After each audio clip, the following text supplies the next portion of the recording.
देखो नीट 25 की एग्जामिनेशन हो चुकी है एंड जो नेक्स्ट नीट एग्जामिनेशन होने वाले उसके अंदर आप प्रिपेयर करने वाले हो। तो आज की इस वीडियो के अंदर आपको पता चल जाएगा कि एक साल के अंदर हमें कैसे प्रिपरेशन करनी है ताकि हम 650 को क्रॉस कर सके एंड हमारा जो सपना है ना डॉक्टर बनने का, एक मेडिकल सीट पाने का, उसे कैसे कंप्लीट करना है आज आपको पता चल जाएगा। एंड मोस्टली आज का हमारा वीडियो उन लोगों के लिए बहुत ज्यादा यूजफुल है जिन्होंने अपनी 11th क्लास को वेस्ट कर दिया है but still they want to crack NEET examination. तो यहाँ पर मैं एक छोटा सा एग्जांपल देना चाहूंगा मेरे दोस्त का, जिसने अपनी पूरी 11th क्लास को वेस्ट कर दिया एंड 12th के स्टार्टिंग में उसके पापा की डेथ हो गई। अनफॉर्चुनेटली उसके पापा की डेथ हो गई कार एक्सीडेंट के बीच में। उसकी फाइनेंशियल कंडीशन बहुत खराब होगी, उसके पास इवन मेस के लिए पैसे नहीं थे बट उसने बहुत अच्छे से पढ़ाई की, 11th क्लास को कवर किया, 12th को कवर किया एंड इस साल वो डॉक्टर बन के बाहर निकला है जीएमसी से। तो आप भी कर सकते हो बट उससे पहले मोस्ट इंपॉर्टेंट चीज है कि आपने अपनी 11th क्लास को वेस्ट क्यों कर दिया। कुछ तो रीजन होगा, आपने सोशल मीडिया ज्यादा यूज कर दिया, टाइम पास कर दिया, दोस्तों के साथ घूमे, रिलेशनशिप। तो अगर आप नीट को क्रैक करना चाहते हो तो आपको यहाँ पर वादा करना पड़ेगा कि आप उस रीजन को छोड़ दोगे जिसकी वजह से आपने लास्ट ईयर को वेस्ट कर दिया था, अदरवाइज आपका ये साल भी बर्बाद हो जाएगा। सो बिफोर स्टार्टिंग यहाँ पर हमारे पास सबसे पहली प्रायोरिटी होती है कि आप अपनी प्रिपरेशन कहां से कंप्लीट करने वाले हो। लाइक आपके पास दो ऑप्शंस होते हैं, एक तो ऑफलाइन कोचिंग ज्वाइन कर लो या उसी के साथ ऑनलाइन भी कर सकते हो। एंड आज ही मैंने डिस्कवर किया कि देखो एलन एक कोर्स लॉन्च, का नाम है पावर प्लस कोर्स। मतलब नाम सुन के लगता है कि यार इसके अंदर आपका रैंक बूस्ट होने वाला है, आपके लिए एक लाइफ में टर्निंग पॉइंट रह सकता है। इसके बीच में आपको पूरे साल भर तीनों सब्जेक्ट्स पढ़ाए जाएंगे, physics, chemistry, biology.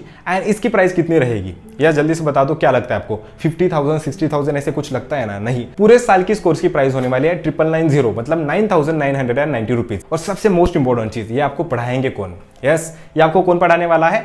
Elon Kota के फैकल्टीज, एंड वो भी आपको लाइव में पढ़ाएंगे। एंड अगर आपके कुछ डाउट्स होते हैं तो ये फैकल्टीज आपको 24/7 आपके डाउट सॉल्विंग में हेल्प करेंगे। तो यहाँ पर आपको सबसे इंपॉर्टेंट चीज मिलने वाली है डाउट सॉल्विंग, क्योंकि यार देखो हमारे यहाँ पर सबसे इंपॉर्टेंट चीज होती है हमारे डाउट्स क्लियर हो जाए। एंड पूरे कोर्स के बीच में पूरे साल भर आपको माइनर टेस्ट सॉल्व करने को मिलेगी। एंड अगर आप उनका एप्लीकेशन डाउनलोड करते हो तो क्वेश्चन वगैरह प्रैक्टिस कर सकते हो, फ्लैश कार्ड मिल सकते हैं, आपको ट्रिक्स मिल सकती है, बहुत कुछ मिलेगा सिर्फ इस कोर्स के बीच में। तो इसे ज्वाइन करना अभी के लिए सबसे स्मार्ट मूव हो सकती है। तो जल्दी से जाओ फटाफट, हमारे डिस्क्रिप्शन बॉक्स में आपको उसकी लिंक मिल जाएगी। एंड इतना ही नहीं, मैं आपके लिए सरप्राइज लाया हूं। मैंने उनसे रिक्वेस्ट किया कि यार मुझे कूपन कोड दे दो जिसका नाम है VDN500। अगर आप इसे अप्लाई करते हो तो इस टोटल प्राइस के बीच में और आपको डिस्काउंट मिलेगा 500 रुपीज का। 15 मई को बैच स्टार्ट होने वाली है, तो जल्दी से जाके इसे परचेस कर लो। 15 मई तक थोड़ा सा रिलैक्स कर लेना और एक बार बाद में पढ़ाई को लग जाओगे तो पूरा एक साल हमें रुकना नहीं है। So back on the topic, अभी एक साल में हमें कैसे प्रिपरेशन करना है। तो आप सोचते होगे कि भैया मेरा 11th क्लास भी बाकी है, 12th भी अभी मुझे करना है। तो सबसे पहले मैं 11th क्लास को कवर कर लेता हूं, उसके बाद मैं 12th क्लास को कर लूंगा। बट मेरे दोस्त ये सबसे बड़ी मिस्टेक हो सकती है, क्योंकि अगर आप ऐसे करोगे तो आपका 11th क्लास ठीक ठाक हो जाएगा बट 12th खराब हो जाएगा। तो इसके लिए आपको क्या करना है, फिलहाल अभी आप 12th क्लास के ऊपर फोकस करो। एंड 12th क्लास जो होने वाला है मेरे दोस्तों, 11th क्लास से बहुत ज्यादा सिंपल है। तो जैसे आप 12th की प्रिपरेशन करते हो ना, उसी के साथ अगर आप 11th का थोड़ा भी पोर्शन कवर करते रहोगे ना, फिर भी आपका बैकलॉग बहुत कम हो जाएगा। तो सबसे पहले आपको एक काम करना है कि एक जगह पर लिख लो कि 11th का आपका क्या क्या बाकी है। मतलब आपको पता चल जाएगा कि यार आपको डेली क्या क्या प्रिपरेशन करनी है। तो स्टार्टिंग में वैसे भी 12th थोड़ा सा स्लो जाने वाला है, तो जब भी आपको टाइम मिले तो डेली 2 घंटे कम से कम 11th क्लास को दिया करो। एंड बैकलॉग कवर करते समय थोड़े से स्टार्टिंग में डिफिकल्ट टॉपिक्स किया करो, लाइक जो आपका रोटेशनल मोशन वगैरह है ना, ऐसे डिफिकल्ट टॉपिक्स पहले कवर कर लो, मतलब आपको बाद में ज्यादा लोड नहीं आएगा। तो देखो सबसे इंपॉर्टेंट चीज, जब भी आप 12th के फिजिक्स को कवर करो तो यार उसी टाइम को उसे परफेक्ट किया करो, क्योंकि बाद में आपको टाइम नहीं मिलने वाला। तो जब भी आप उसे पढ़ो, उसकी डीपीपीज, उसके मॉड्यूल्स तुरंत सॉल्व किया करो। और जब भी आपको थोड़ा सा टाइम मिले ना, तो फिजिक्स के वन शॉट के लेक्चर जाके देखा करो, क्योंकि अगर एक बार फिजिक्स छूट जाएगा ना तो फिर बाद में कवर नहीं होता है, क्योंकि बाद में जाके आपको बोर्ड एग्जामिनेशन भी देनी है, उसके बाद आपको नीट एग्जामिनेशन देनी है। थोड़े से कभी कभार थोड़े से डिफिकल्ट टॉपिक किया करो, कभी थोड़े से सिंपल टॉपिक किया करो,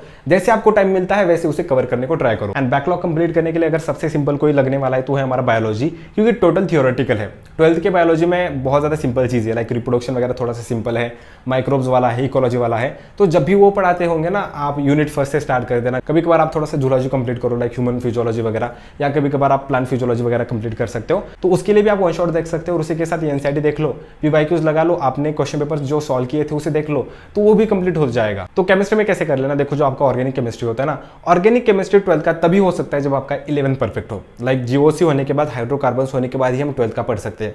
तो पहले उसे सॉल्व कर लो। अपने टीचर से जाके बोल देना कि टीचर प्लीज मुझे ये पढ़ा दो, मुझे ये नहीं आया, तो वो आपको पढ़ा देंगे 2-4 हफ्ते में। अगर वो क्लियर हो जाएगा तो आपका 12th भी क्लियर होता जाएगा। इन ऑर्गेनिक भी आपके ऑर्गेनिक के ऊपर डिपेंड करती है। उसी के साथ फिजिकल केमिस्ट्री जो है ना, फिजिकल केमिस्ट्री 11th का अगर मोल वगैरह भी कर लोगे ना, तो 12th का आप अपना आप कर सकते हो। तो फिर बाद में जब भी 2-4 महीने के बाद आपको टाइम मिलेगा, उससे भी कवर कर लो, कि आपको अभी अपने स्टडी आवर्स बढ़ाने पड़ेंगे, क्योंकि आपने एक साल वेस्ट किया था। तो कम से कम आपको 12+ आवर्स पढ़ाई करनी है। अगर आप कर सकते हो तो इससे ज़्यादा कर लो, 14+ आवर्स कर लो, क्योंकि मैंने देखा है कई ज़्यादा स्टूडेंट करते इतनी पढ़ाई। क्योंकि कैसा है कि यार देखो सिलेबस बहुत ज़्यादा है, करने के लायक चीज बहुत ज्यादा है। आपको क्वेश्चन की प्रैक्टिसिंग करनी है, सिलेबस कंप्लीट करना है, नोट्स बनाने हैं, आगे जाके बोर्ड्स एग्जामिनेशन को भी अपेयर करना है, उसके अंदर ऑलमोस्ट 1 से लेकर 1.5 महीना चला जाएगा। तो इन सभी चीजों के लिए अभी से प्रिपेयर करना चाहिए आपको, क्योंकि अगर आप ऐसे करोगे ना तो नीट में जब लास्ट के 1-2 महीने बाकी होंगे ना तो आपका 11th भी कवर होगा, 12th भी कवर होगा, एंड उस टाइम पर आप टेस्ट सीरीज को अटेम्प्ट कर सकते हो, सॉल्व कर सकते हो। Action speaks louder than word. Even आपका जो फिजिक्स है ना उसकी एनसीईआरटी भी आपको एक बार पढ़नी है। हमने 11th वेस्ट कर दिया, मतलब हमने टोटल नीट वेस्ट नहीं कर दिया, स्टिल अभी हमारे पास 12th बाकी है, मतलब 50% बाकी है। तो 50% जितना है उतना तुरंत अच्छे से किया करो, और जो बाकी का बचता है उसे हम थोड़ा थोड़ा करके मैनेज कर लेंगे। अगर आपके कुछ डाउट्स होते हैं तो कमेंट सेक्शन के अंदर बता देना, मैं आपको श्योरली हेल्प करूंगा।